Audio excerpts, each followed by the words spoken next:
जय श्री कृष्ण फ्रेंड्स। घर में एक पण शाकभाजी ना होय तो पण आपणे आजे एक एवं शाक बनाववाना छीए के एमां एक पण शाकभाजीनी जरूर नहीं पड़े। तो चालो आपणे शाक बनाववानी शरूआत करीए।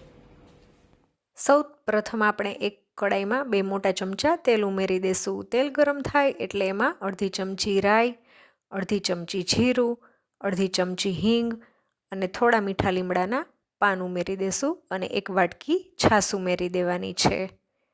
હવે આપણે એમાં મસાલા કરી લેશું।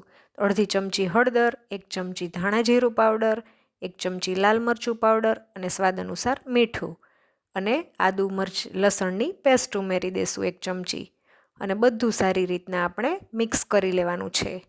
અહીંયા આપણે છાશ ખાટી લેવાની છે। જો છાશ તમે ખાટી લેશો તો તમારું શાક સરસ ટેસ્ટી બનશે, એટલે એ વાતનું ખાસ ધ્યાન રાખવાનું છે। હવે આપણે છાશ ઉકળી જાય એટલે આપણે એમાં ભાવનગરી ગાંઠિયા ઉમેરી દેશું અને સારી રીતના આપણે મિક્સ કરી લેશું। અહીંયા આપણે છાશ અને ગાંઠિયા બે જ વસ્તુમાંથી શાક બનીને તૈયાર થાય છે। ઘરમાં જો એક પણ શાકભાજી ના હોય તો પણ આ શાક બની જાય છે અને ટેસ્ટમાં પણ ખૂબ જ સરસ લાગે છે।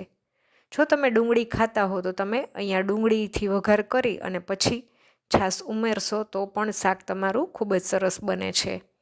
હવે આપણે એને ઉકળવા દેવાનું છે અને ચપટી હું ખાંડ ઉમેરી દઈશ।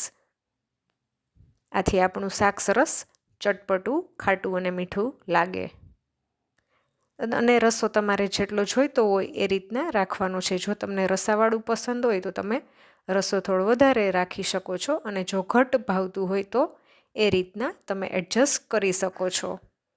તો આ શાક આપણું ગાંઠિયાનું બનીને તૈયાર છે।